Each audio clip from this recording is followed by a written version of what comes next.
I'm Rabbi Stuart Weinblatt, the chairman of the Zionist Rabbinic Coalition, the voice of Zionist rabbis.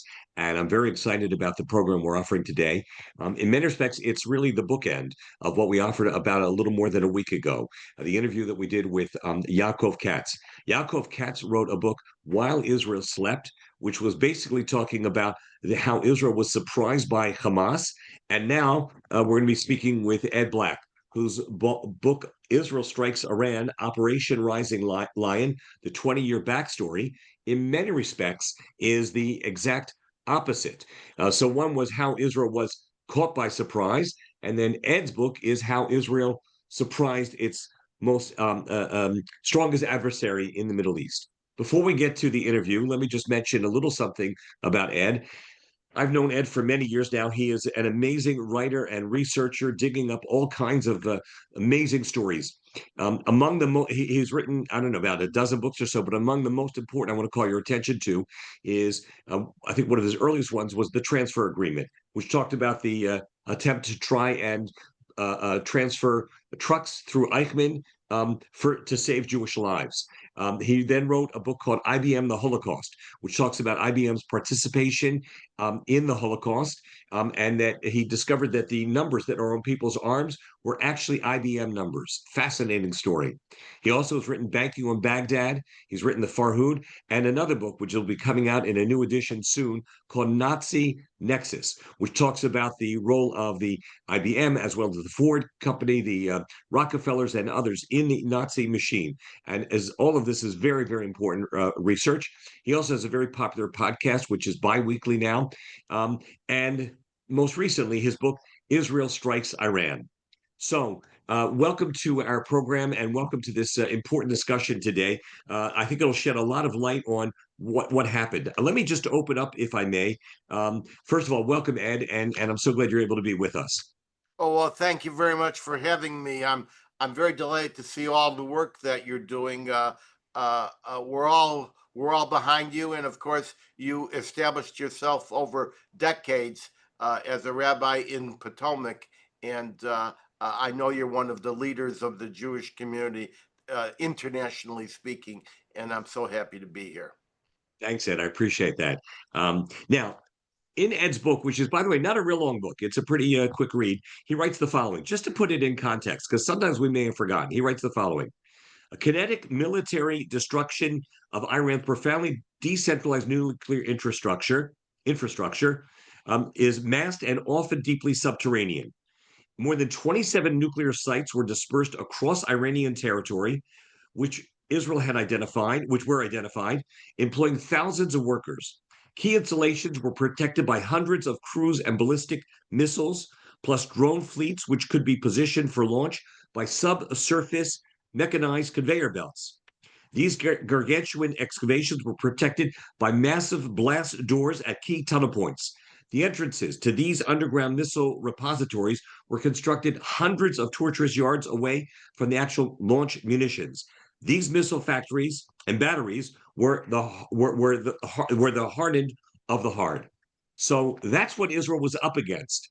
And what I want to ask you is, first of all, let me just open with a question I've always had, and I think many others have as well.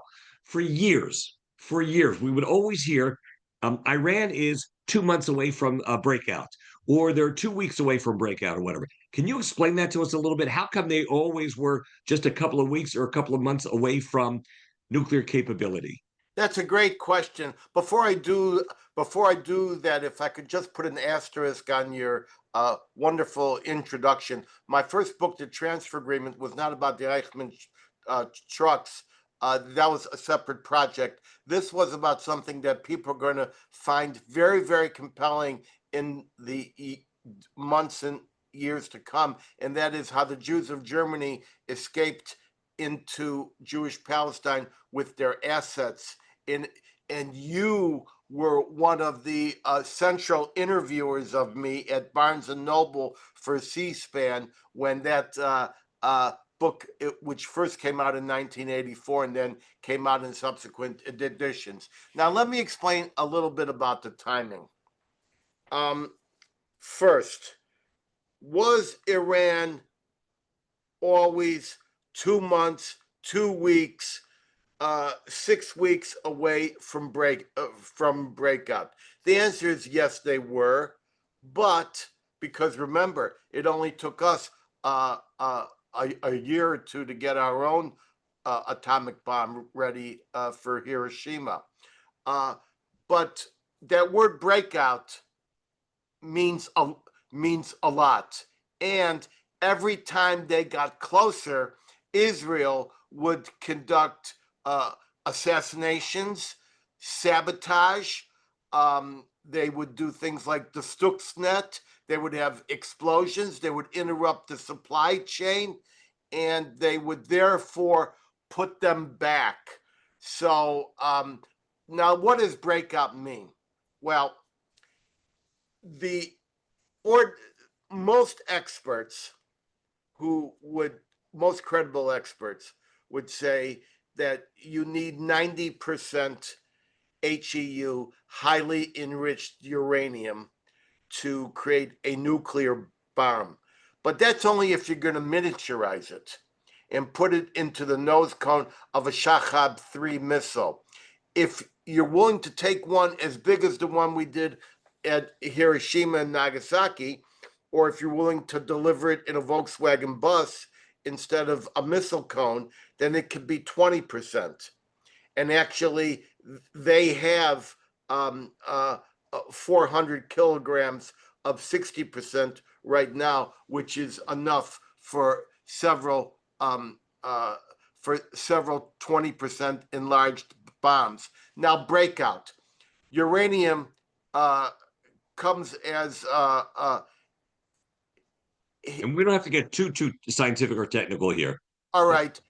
You've got to enrich the uranium, and then you've got to process the uranium. So breakout can mean we've already successfully enriched enough uranium from its normal 3% to 90% to make a bomb. But once you have that, it's then got to be smelted down and metallized, and then it's got to be that metallized has got to be formed into a warhead. You've got to have the warhead capable of going. Iran had the warhead. The warhead was was an R-265 shock generator in hemispheres, surrounded by 5 millimeter grooves filled with PETN, and those would be simultaneously exploded, and the energy would be absorbed by a fuse called an exploding bridge wire, which would transduce all that energy into a neutron initiator, which would shoot the one stray neutron into the HEU core, that uranium core, and that would make the mushroom cloud. They had that. They tested it with tungsten. They photographed it. That was known. What they didn't have was the actual sufficient quantity of 90%. So every time they got close, they pushed them back. And that's why they said, we're getting ready. They're always ready for breakout. What happened different on this time? At the Semnan missile site, Iran was planning to upgrade its uranium, which would take about 2 weeks. Because remember, when it's 60% enriched, it's like boiling water. It only takes another couple of days. They're going to attach that to a Gaiam 100 space rocket. That rocket would not come ballistically, so it could be shot down. That rocket would go into outer space and come down obliquely, and it couldn't be shot down. And they'd been preparing for this for many years, and then they had to take action, and they always said, we will take action at the last minute, and that's what they did. They took action at the last minute. That answers your question. Thank you. Well, one of the things I found interesting, is that the nuclear program that Iran was developing, as we all know, was to destroy Israel. We all know the purpose of it was then to be able to attack the United States, the little Satan and the big Satan. But one of the things that you talk about, I'd like to ask you to expand upon it a little bit, is it wasn't just those two things. They really had a third goal, and they probably still do with the imams who were there, of the apocalypse and of bringing about the 12th imam. Some of us may have heard a little bit about this, but could you briefly describe a little bit how Iran's program was not just to destroy Israel and the United States, but beyond that? Let me just modify your question a little bit. This was the attainment of paradise, the apocalyptic act of ushering in the Mahdi, or the 12th Imam, which is the essence of Shiism, which most of our listeners know that the Islamic world had a schism and is 90% or 85% Sunni, and then there's this rejectionist front called Shiism. That was their main goal, but they thought they could achieve it by destroying Israel and America. And by destroying Israel, they knew that they would get into an apocalyptic situation with the United States. But basically, they wanted to die. It wasn't that they were a suicide bomber. They were a suicide government. And they actually thought that this would trigger the end times. And of course, that hasn't changed. Let me shift gears a little bit now in terms of the build up to the program. I want to ask you, how would you assess the role of the IAEA, International Atomic Energy, whatever the last A stands for? Agency. Agency. Thank you. So the IAEA was strangely and bizarrely independent. And the IAEA was, of course, part of the United Nations, was a UN agency, was international, was independent. And they really did, to the extent that they could, try to keep tabs on the Iranian action. They had cameras fixed in there. They had sensors. They had inspectors. They had all sorts of things. But Iran quickly found ways around any of that. I should tell you right now that all of the negative political things that we're seeing in the Democratic Party today, and all the anti-Semitism that we're seeing in the Democratic Party today, all of this actually began. People say, when did it begin?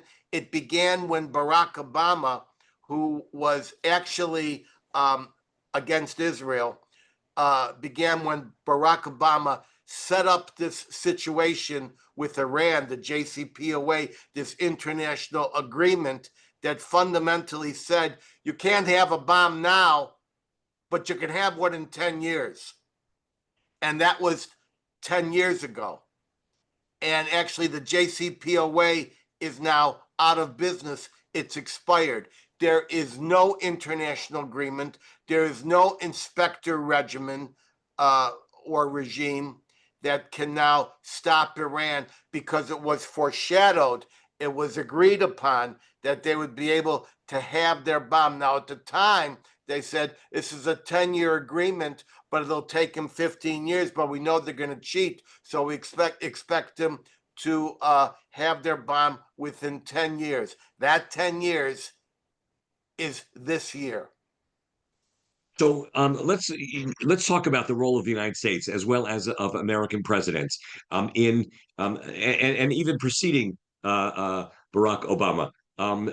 As I may recall, if I'm not mistaken, that President Bush had withheld the Buster bombs from Israel, which Israel had wanted. So, can you tell us a little bit the assessment of how of the role of the United States public policy as well as of the different American presidents vis-a-vis Iran and the aspects of their march to acquire nuclear weapons? Okay, so the United States government, from administration to administration, left, right, conservative, liberal, Democrat, Republican, had a schizophrenic approach to Israel. Yes, the United States was seeking to hamper Israel in its own military defense. As we know, Blinken and Biden threatened Israel with a complete arms embargo right after October 7th.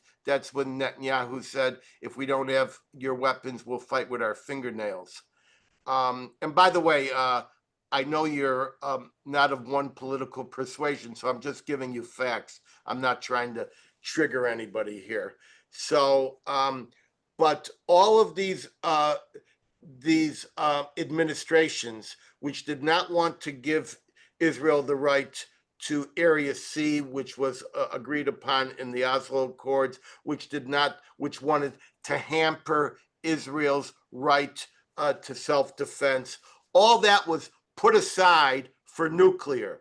Nobody, not Bush, not Clinton, not Obama, well, putting Obama aside, not Biden, not Trump, none of these guys were willing to see a nuclear bomb develop. Because if a nuclear bomb developed in Iran, it would be the end of the world. Because, as you know, Israel has non-existent nuclear weapons, land, sea, and air. They're sitting on Jericho missiles, they're sitting in subs, and they're airborne. Even though they're non-existent, everybody knew the real story. And so that would be a nuclear catastrophe. But even if they got close, Saudi Arabia would instantly purchase a bomb from Pakistan. And now just in recent weeks, we have people like France and Poland saying we need nuclear bombs. We need more nuclear bombs. And so this was a matter of non-nuclear proliferation. And that's why you see a schizophrenic approach by the American administration, hampering Israel, but at the same time doing everything they could to try to, let's use the word, constrain or slow down the Iranian regime. So let's talk about that. The steps that Israel took. In 2017, there was that dramatic raid where Israel went in, Israeli Mossad agents went in, and they brought back a treasure trove of documents and computers, which Netanyahu famously had in a press conference and showed the world. Can you talk to us a little bit, please, about that and/or any of the other steps that Israel took before the actual attack? In other words, the assassination of some of the scientists and who were involved in the nuclear engineers, things like that. Well, this was very important because Israel's Mossad completely penetrated all of Iranian existence. They weaponized Iran itself. Without getting too specific, the Mossad was able to insert itself into everyday, ordinary things and maintain a complete capability of listening and monitoring everything that Iran did and who the people were. And so one of the things they knew about was the Ahmed Project. And the Ahmed Project, AHMAD, was the plan to develop 5 nuclear weapons and deliver them to usher in this apocalyptic result of achieving paradise.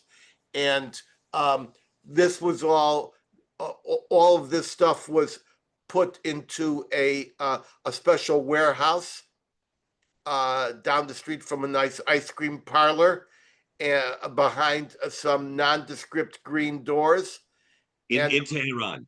In Tehran, in a very simple neighborhood. The neighborhood probably was not very different than where you get your driver's license in Jerusalem.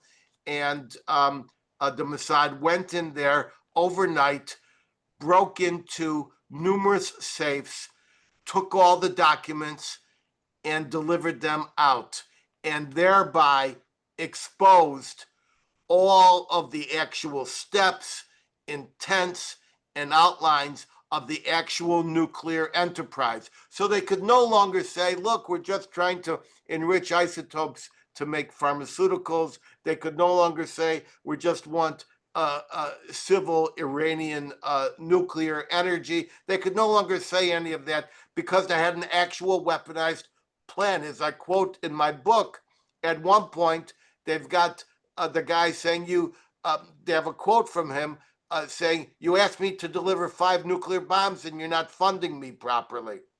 So this was very important. It not only gave Israel the roadmap and the insight into every piece of thinking, but it also convinced all of the major powers of the world that now Iran was on their way to accelerating an actual deliverable nuclear bomb. It wouldn't be an Islamic bomb like Pakistan, which they made to counteract the earlier nuclear bomb that India made. It wouldn't be that. This would be a weapon that they would use. And not only could they use it, they could transfer it to the axis of resistance. Let me give you that other part. Iran was created this axis of resistance that Hezbollah, that's Hezbollah, the party of God in Lebanon.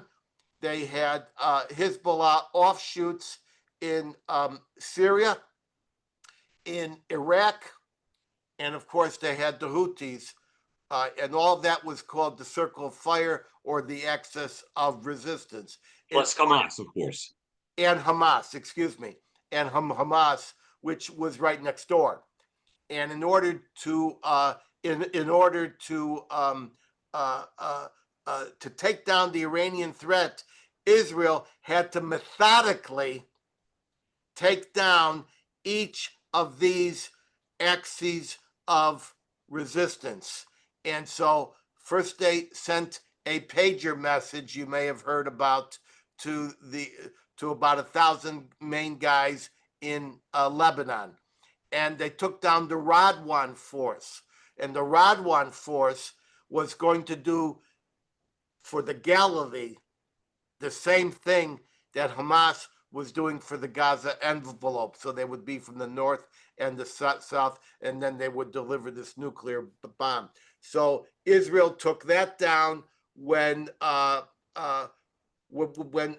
3.0 suddenly ejected Assad. Israel went in and took down all of the axis of resistance in Syria, and they took down all of the air defenses. So they now had a clear way to go yashir to Iran straight without going in a circle. Israel, I can reveal it now, needed 5 refuelers. I've never released that information until now. These new Phoenix refuelers, because they only had 2, but they were able to get other means to take care of that. They never got those refuelers. Those refuelers may come. These are the new the KC-46. In addition, they then had to take down the guys in Syria. In Iraq, and one by one they took down all of these guys. Plus, they had the counteraction when they slept late on October 7th, and then they counteracted and took down Hamas. So the only guys left were the Houthis, and no one can defeat the Houthis because they're wearing shmatas and they're running around in sandals. And the Saudis spent 5 years bombing them, and nothing worked. And they're going to be a problem until a few months from now, when Israel opens up an airbase at a place you don't know called Somaliland, which is just across the water from them. So they had to take all of these guys down, and then in coordination with Trump. And remember, a lot of what you read about Trump is baloney. What's not baloney is salami. What's not salami is pastrami. It's not true. And a lot of it is put out to be not true. You mentioned in the book about the fact that they leaked a supposed rift between Bibi and Trump. They're Like, always leaking a rift between Bibi and Trump. yeah, but There's why no did they do rift. that? There's Can no you just rift explain? between Bibi and Trump. Although Trump is an opportunist, and Trump only wants what he wants. He wants good things, but he's a wheeler and dealer, and he can't be. And right now, he's pardon the use of the term, in bed with the Qataris and other guys in order to make this peace, the so-called peace, occur. We will see about that. But there was never any airspace between But that Trump. was intended to take the Iranians off guard, right? That's right, because at the same time, massive amounts of equipment and defense material and intelligence sharing was coming into Israel. I mean, even just in recent days, the secret site known as 154, where a few of us might know where it is in the Negev, got a massive infusion of THAAD interceptor missiles. So Israel has been getting everything it needed. It got everything it needed before it needed it. All the needs were anticipated, and there's no air between Trump and Bibi. But Trump has his ideas of what's going to be, and he's walking kind of a tightrope between enemies and between all the crazy people who surround Israel. And so Trump is greenlighting everything. And I want to emphasize this. Trump is greenlighting everything, and nothing is done that they don't know about first.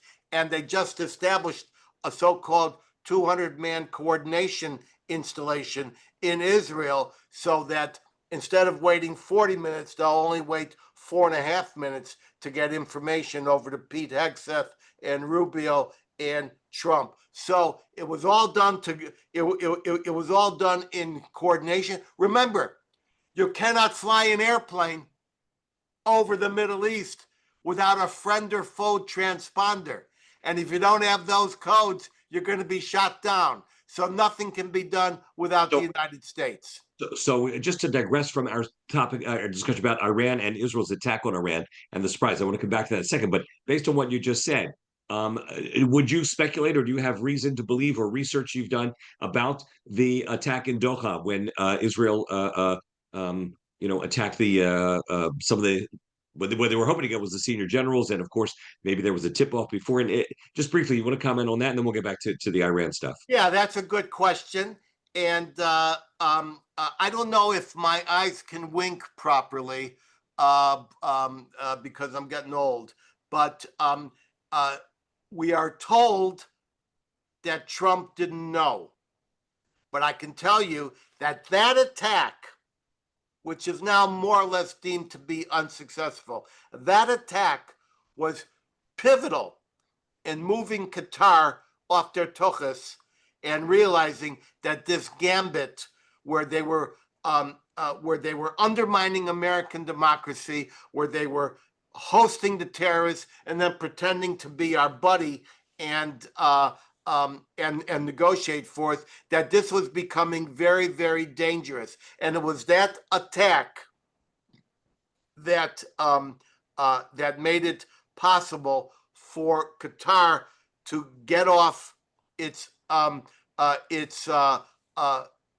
fulcrum, and all that you saw with this peace announcement in Sharm el-Sheikh and all of these different things, which we don't know how it's going to turn out. But I'll tell you this much: they have the hostages, the live hostages, back, and they're doing all sorts of things to dig out and find the corpse hostages. Can you believe that there's a Toivel group, a devil group that actually holds bodies?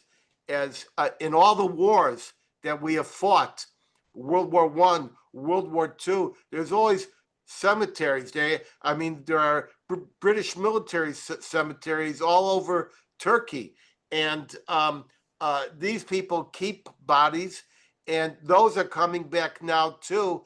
And I think we haven't.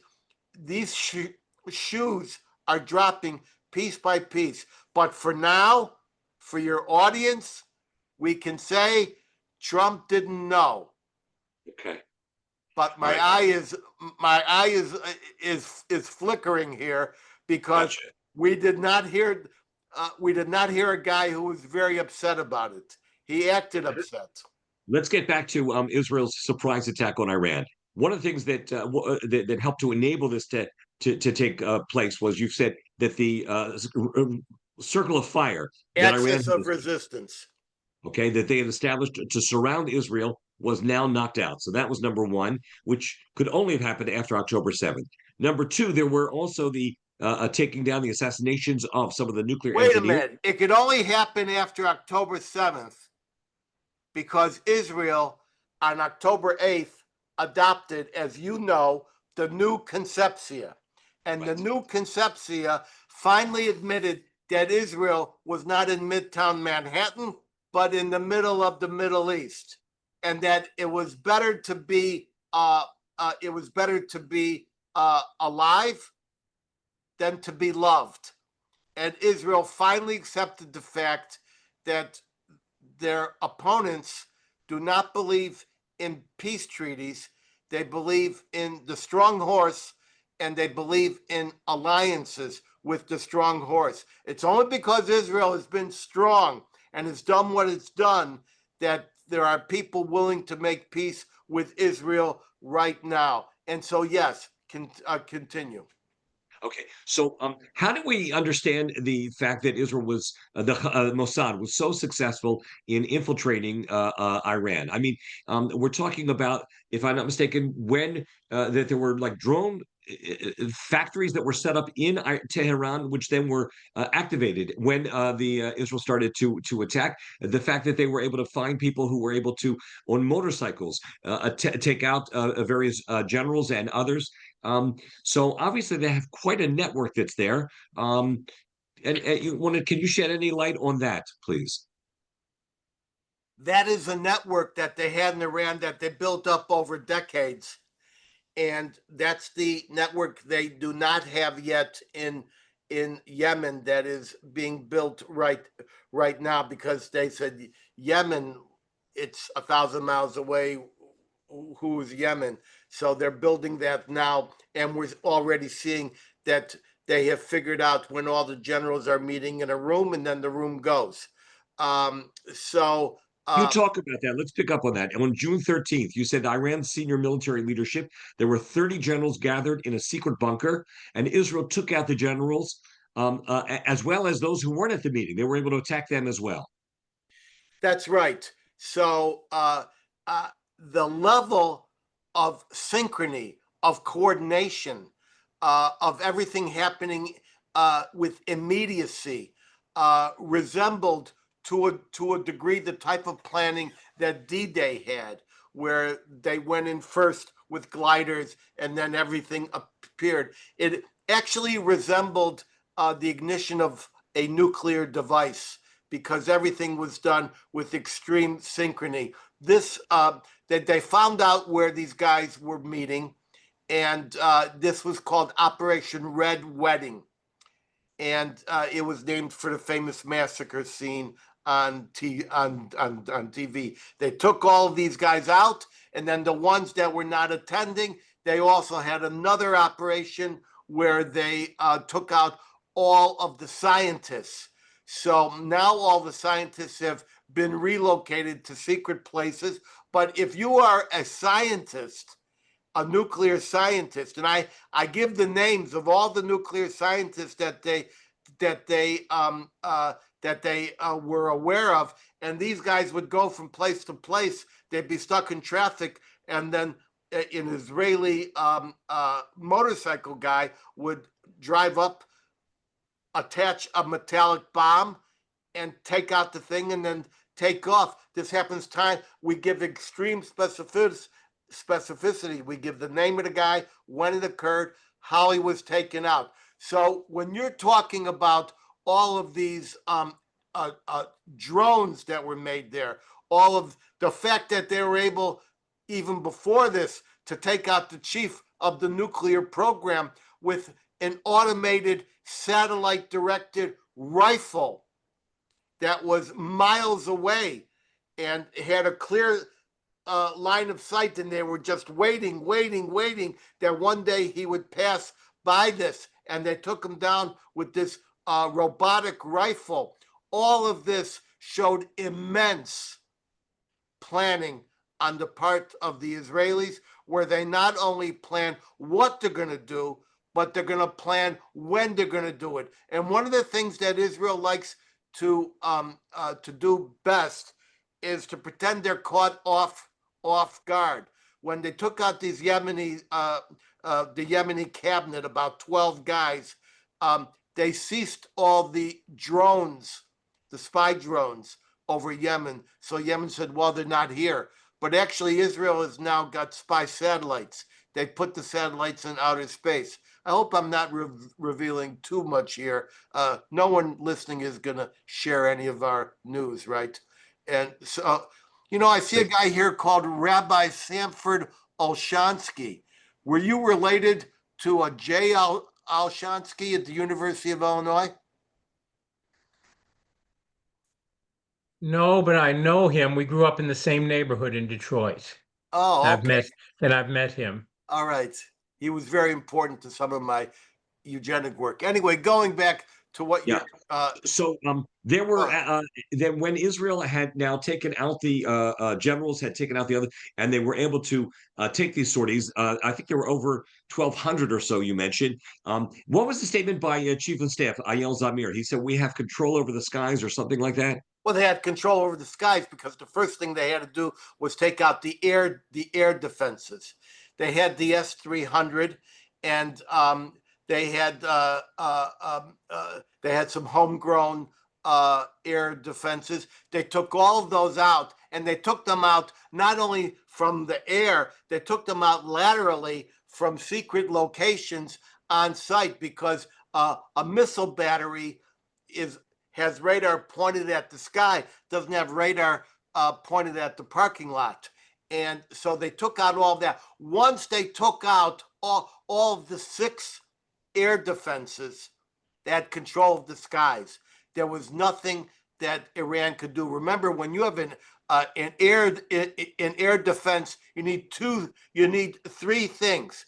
You need radar to find where the targets are. You need a computerized central control, and then you need interceptor missiles.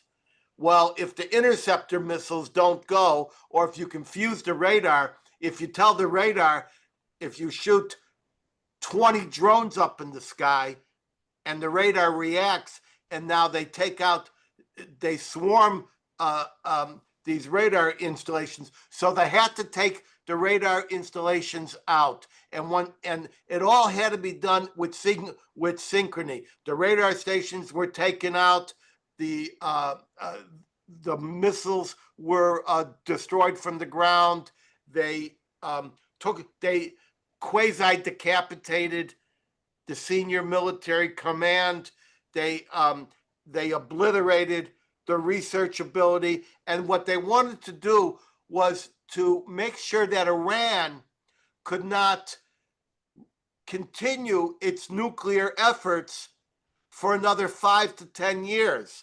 I think it's actually going to end up being another 5 to 10 months, because Iran right now, I'm giving you the opportunity to ask a question. Iran right now is trying to make a decision. Are they going to go for apocalypse, or are they going to be sheket? Because right this minute, now, today, the chances of a war breaking out are very tall.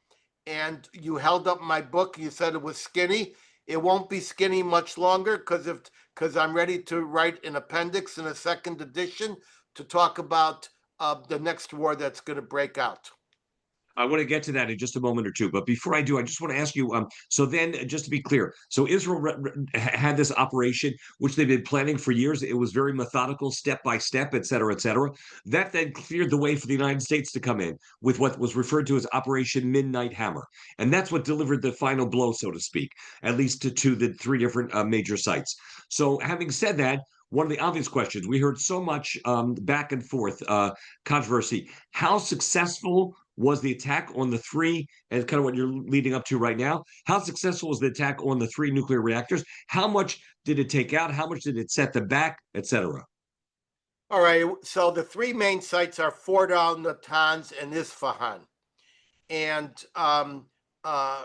you might remember, Stu, going back years, I think to 2008, I was the first one to reveal the existence of the bunker buster bombs. And at that time, I wasn't sure that I could reveal it, but I did reveal it. I was very careful about revealing it. And these bunker buster bombs were specifically developed to penetrate the Iranian facilities and also the North Korean facilities. And the bunker buster bomb works.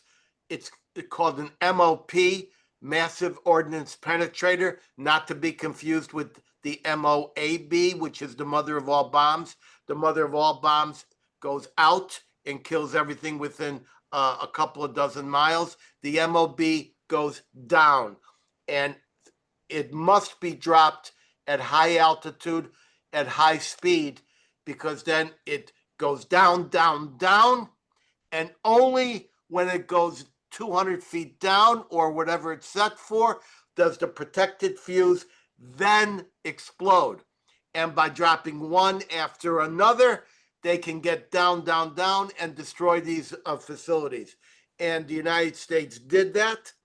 It isn't that Israel cleared the way. They did by taking out the air defenses, but the United States could have taken out those air defenses too. But the fact is, there were no air defenses left. They were left without any ability to detect or to counteract aerial intrusion. And so we took out those deep bunkers at Fordow. Fordow was not a big room. It was a series of corridors. So they had to go in right from the ventilation. And then people saw these lines of trucks. Those lines of trucks were not evacuating the remaining highly enriched uranium. I'll wait for your question on that when I'll explain it. But they went down, they exploded, they obliterated everything. So A, they were obliterated. B, some guy from the deep state who wanted to minimize the attack, which was a tremendous attack, put out a extremely preliminary BDA bomb damage assessment, which was fundamentally impossible just a few hours later. But they did, saying, well, we don't think it was. And the fact is, the IAEA, the NATO partners, Central Command, Israel, and even Iran said that their nuclear processes were obliterated. However, what can be obliterated can be rebuilt. So the question is, how fast are you willing to return to your apocalyptic, war-making Iranian nuclear operation? And the answer is right away. And so the Iranians, they had two schools of antagonism in Iran, and one wanted to live in kind of a non-aggressive peace, and the other says, we're going to go right back to what we were doing, possibly with a 60% or a 20% bomb, which we now have the ability, because we have this built-up store of highly enriched uranium. But that built-up store of highly enriched uranium which is not in 10 trucks, but in one blue cylinder that is protected by lead shields, but even standing next to it for a period of time gives you enough irradiation to equal a dental exam. That one, it's temperature controlled. And so the uranium is in a salt crystal until it can be sublimated into a gas. That gas, under laboratory conditions, those labs have been destroyed. Could they be rebuilt? Yes. Those labs would then take that gas, they would condense it down, add metals to it, turn it into a slag, then take that slag into another laboratory process and turn it into a highly enriched ball. This is clinical conditions. It would be detected.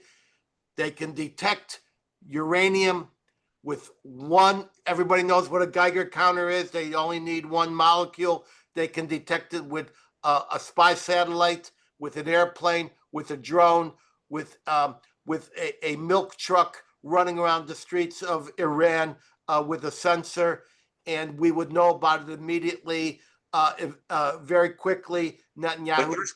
But your sense is that they are back trying to rebuild their program, correct? 100%. 100%.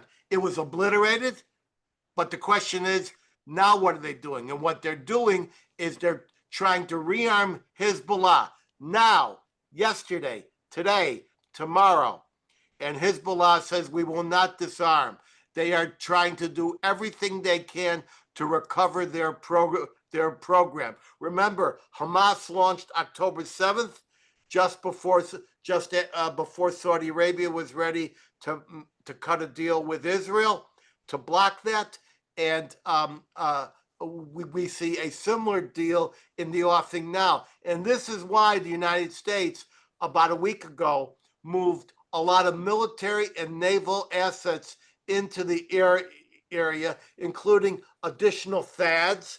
That's THAAD.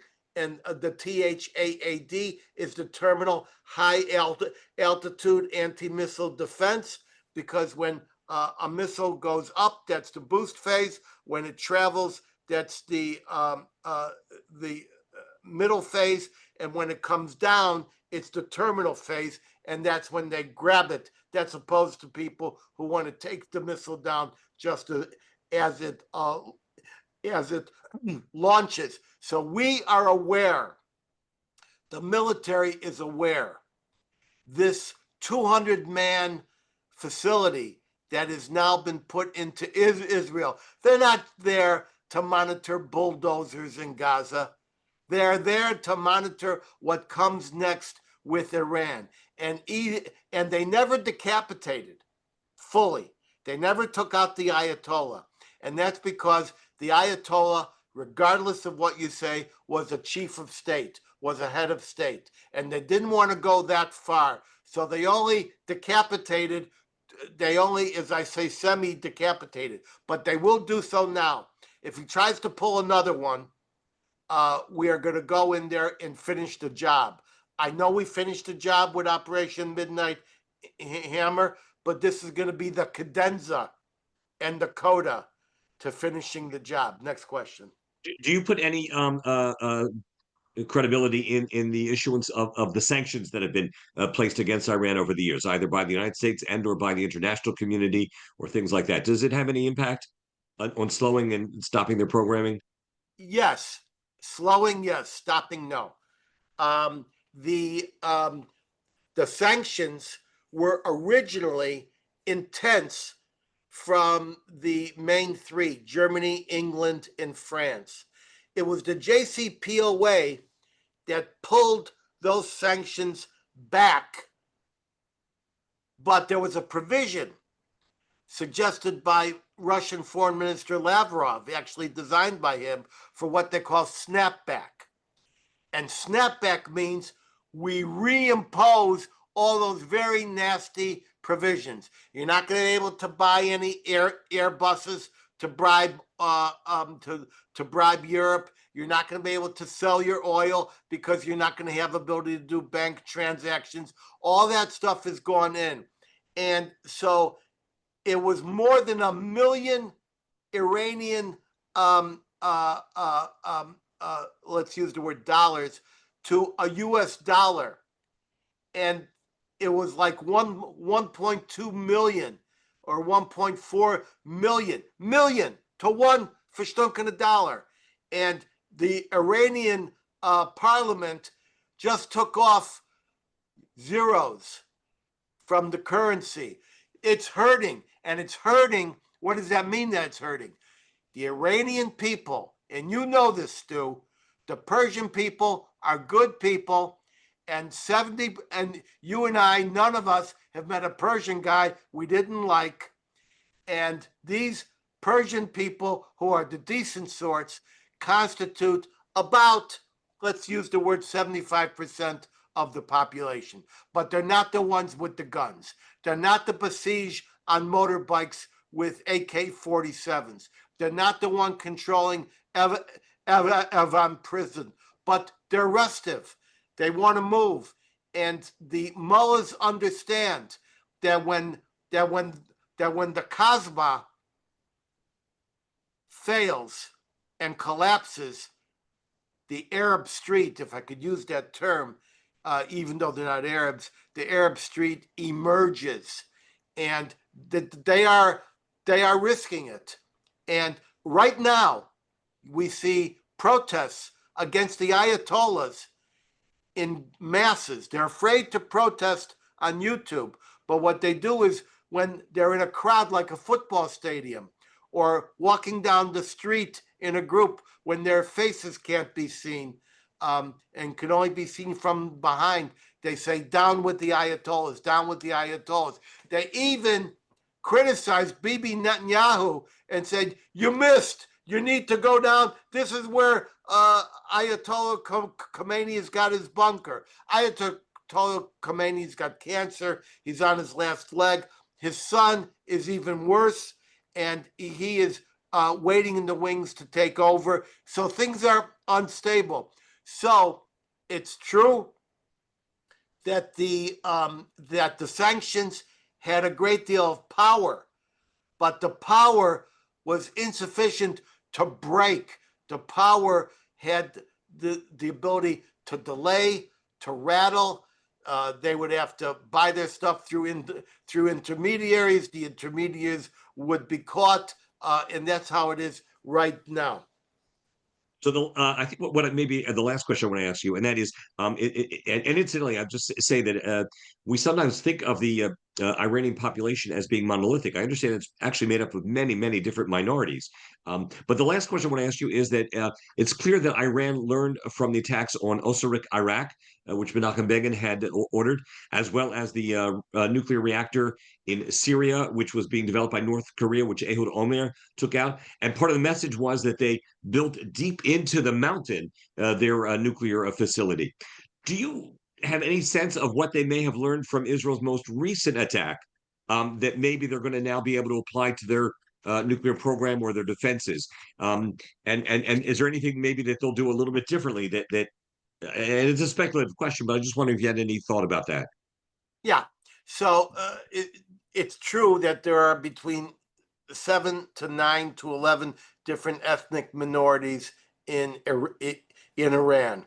And when you say it's not monolithic, it ain't monolithic. I can tell you that right now. It's not like Germany, where the entire population was fundamentally behind Hitler, except for a small dissenting group. It's not like Gaza, where there are no innocent civilians, where they've created a death culture from cradle to grave of people who endorse this stuff. As far as what they learned not only to bury their operations deep into mountains that they thought would protect them, but to make additional facilities that people aren't that aware of, just in case. It's kind of like Yeah, a they bomb shelter decentralized. next to a bomb shelter. So the location of the next bombing, everybody write this down, will be Pickaxe Mountain, Pickaxe. And Pickaxe Mountain is a facility ready to go. It's not far from Natanz, and it is felt that they're trying to reconstitute their program there. And we know that because we can see the ground displacement on the construction that's going on there. So Pickaxe Mountain is very deep. It's ready to go. It's being refurbished now. The only thing that's stopping them is that Trump has moved, visibly moved, vocally moved, a lot of military assets into position, and Israel continues to fly. They just attacked over Gaza, and Rubio said, standing right next to Trump, he said, Israel's got the right to defend itself. Just because we have this hudna or this temporary peace does not mean that Israel does not defend itself. Israel's flying over Hezbollah. Hezbollah in Lebanon is getting ready to explode.